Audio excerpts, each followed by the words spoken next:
సుందరరామిరెడ్డి గారు, ఎన్ఎఫ్టీ అనే ఒక కాన్సెప్ట్ గురించి విన్నాను. ఏంటి అసలు ఎన్ఎఫ్టీ అంటే? సో దీని గురించి ప్రేక్షకులకు డీటెయిల్డ్గా ఎక్స్ప్లెయిన్ చేయగలరు? డెఫినెట్గా అండి. అండ్ ఇది పురాతన వస్తువులు ఏలం పట్టగా ఉంటాయి. అప్పుడప్పుడు మనం వింటా ఉంటాం కదా, టిప్పు సుల్తాన్ కత్తి ఇంత కమ్ముడు పోయింది, గాంధీజీ రాసిన డైరీ, స్వాతంత్ర సమరయోధులకు సంబంధించిన వస్తువులు ఇట్లాంటివి, వాళ్ళు వాడిన వస్తువులకి ఇంత రేట్లు ఉందని చెప్పేసి, లేకపోతే మొనాలిసా పెయింటింగ్ ఇంత అమ్ముడు పోయిందనేది అది ఓల్డ్ వెర్షన్, అది మోడర్న్ వెర్షన్ ఎన్ఎఫ్టీ అనమాట. సింపుల్గా చెప్పాలంటే అదే ఓల్డ్ వెర్షన్ ఏలం పట్ట అనేది. అది ప్రపంచంలో ఏదో ఒక మూల ఫిజికల్గా జరిగే ఆక్షన్, రైట్. దాన్ని మనం మోడర్న్ వెర్షన్ మనం ఎన్ఎఫ్టీ అనుకోవచ్చు. సో బేసికల్గా ఎన్ఎఫ్టీ అంటే నాన్ ఫంగబుల్ టోకెన్స్ అనమాట. Non fungible tokens. ఫంగబుల్ అంటే నేను నీకు 100 రూపాయలు నోట్ ఇచ్చాను అనుకోండి, మీరు నాకు తిరిగి 100 రూపాయలు ఇచ్చారనుకోండి, అది 2 ఈక్వల్ అయిపోతుంది. ఆ 2 ఈక్వల్ అయిపోతుంది. ఒకవేళ ఎవరన్నా వీఐపీ మీ 100 రూపాయల మీద సిగ్నేచర్ చేశారనుకోండి, మోడీ సైన్ చేశారనుకుందాం మీ దగ్గర 100 రూపాయల నోటు మీద. ఇప్పుడు నేను 100 రూపాయల నోటు ఇస్తాను, నాకు ఆ 100 రూపాయల నోటు ఇస్తానంటే మీరు ఎవరు? మనసు రాదు. ఎందుకంటే అది one of the celebrities sign చేసిన నోటు కదా. ఇప్పుడు అది 100 అవ్వదు, దానికి కొత్త వాల్యూ క్రియేట్ అయింది because of the Modiji personal celebrity వల్ల. ఇప్పుడు అది మీరు వేరే వాళ్ళకి ఏలం పట్టి పెట్టారనుకోండి, బీజేపీ వాళ్ళందరూ వచ్చేసి నేను కొంటా అంటారు, రేటు పెరుగుతా పోతుంటుంది, ట్రై చేస్తారు దానికి. ఎందుకంటే అతనుకున్న క్రేజ్ అలా క్రేజ్ అలాంటిది కాబట్టి.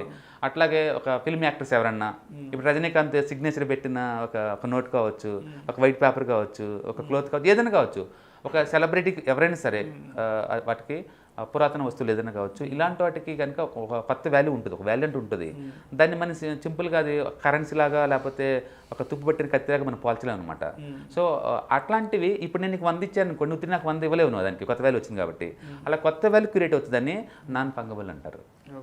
ఓకే. సో ఫంగబుల్ అంటేనేమో నేను 100 ఇస్తే నాకు 100 తిరిగి అనమాట, ఒక ఈక్వలెంట్ వాల్యూ. నాన్ ఫంగబుల్ అంటే ఇప్పుడు అది ఈక్వలెంట్ వాల్యూ కాదు, నీది హై వాల్యూ వద్దు అనమాట, వాటి నాన్ ఫంగబుల్. ఇప్పుడు ఇది జెన్యూనే కాదు నాకు ఎలా తెలుసు?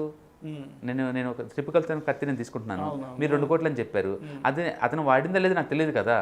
ఇలాంటి జరగకుండా అని చెప్పి దీని ఏం చేస్తారంటే బ్లాక్ చైన్ టెక్నాలజీ వాళ్ళ దగ్గర నుంచి వెళ్ళి దాన్ని అథెంటికేట్ సర్టిఫికేట్ పట్టుకొస్తారు డిజిటల్గా. ఇప్పుడు అది అఫీషియల్ వాళ్ళు దాన్ని టోకెన్ అంటాం, ఇప్పుడు ఇది మోస్ట్ అథెంటికేటింగ్గా. ఓకే. అట్లా అది బ్లాక్ చైన్ టెక్నాలజీ ఎప్పుడైతే యాడ్ చేశారో దీన్ని, దానికి డిజిటల్ సిగ్నేచర్ యాడ్ అయిందో అప్పుడు ఆ ప్రోడక్ట్ని ఏమంటారు అంటే ఎన్ఎఫ్టీ అంటారు, నాన్ ఫంగబుల్ టోకెన్ అంటాం.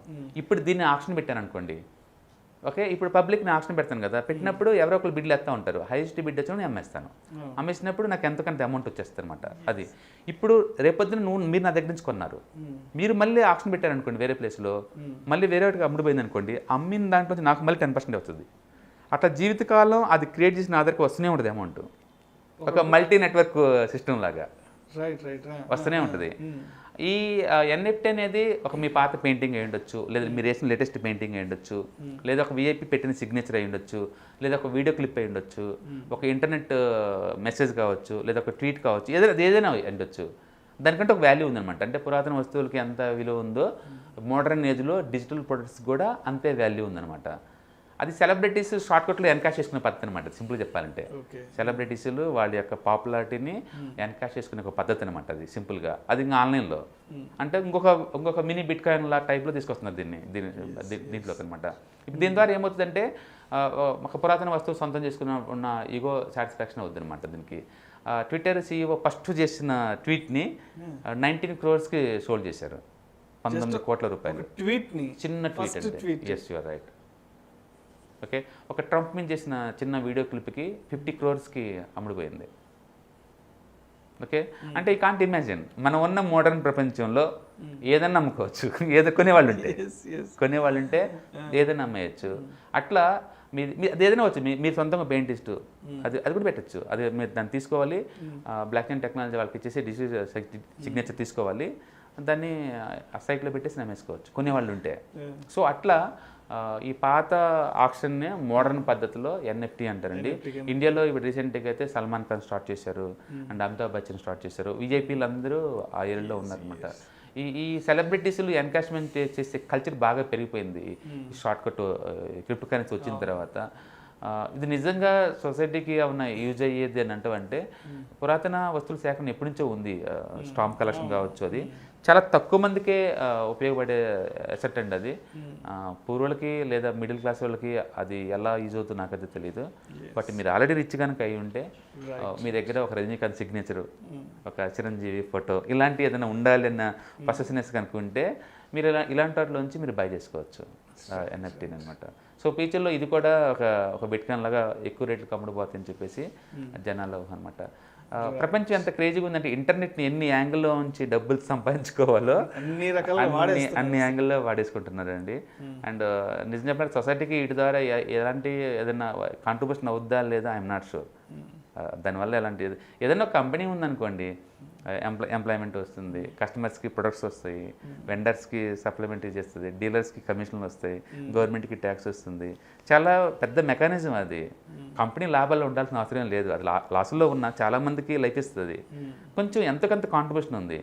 ఈ మోడర్న్ అసెట్ల వల్ల నిజానికి ఎవరికి కాంట్రిబ్యూట్, మేబీ సెలబ్రిటీకి కాంట్రిబ్యూట్ అవుతుంది, సొసైటీకి ఎలాగో నాకు తెలీదు. బట్ మీరు కనుక ఏదన్నా సెలబ్రిటీ కానీ ఏదైనా పురాతన వస్తువులు సొంతం చేసుకోవాలంటే ఈ మోడర్న్ ఏజ్లో డిజిటల్గా ఇలాంటివి చేసుకోవచ్చు. రేపొద్దున ఫ్యూచర్లో మంచి ప్రైస్ వచ్చింది అనుకోండి, అమ్ముకోవచ్చు అనమాట. బేసిక్గా యూనిక్నెస్ అంటారు కదా, అది హై లెవెల్లో ఉన్న వాటిని కొనుక్కోవడానికి ఈ ప్లాట్ఫామ్ బాగా యూజ్ అవుతుంది అనమాట.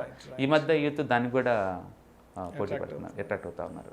సో ఫ్యూచర్లో మరి నెక్స్ట్ ఇంకేం వస్తుందో మనకు తెలియదు. కానీ కరెంట్ అయితే ఒక 10 years బ్యాక్ కనుక క్రిప్టో కరెన్సీ ఏ స్టేజ్లో ఉందో ప్రస్తుతానికి ఎన్ఎఫ్టీ ఆ స్టేజ్లో ఉంది. నెక్స్ట్ లెవెల్కి మేబీ మీరు కూడా విష్ణు గారు సైన్ పెట్టిన సిగ్నేచర్ అండి అని అనుకోవచ్చు. ఏమో సెలబ్రేట్ అయిన తర్వాత సువర్ణంగా ఆడుకోవచ్చు. Thank you so much Sundara Reddy గారు. ఎన్ఎఫ్టీ అనే ఒక కొత్త కాన్సెప్ట్ గురించి ప్రేక్షకులకు పరిచయం చేశారు. Thank you so much.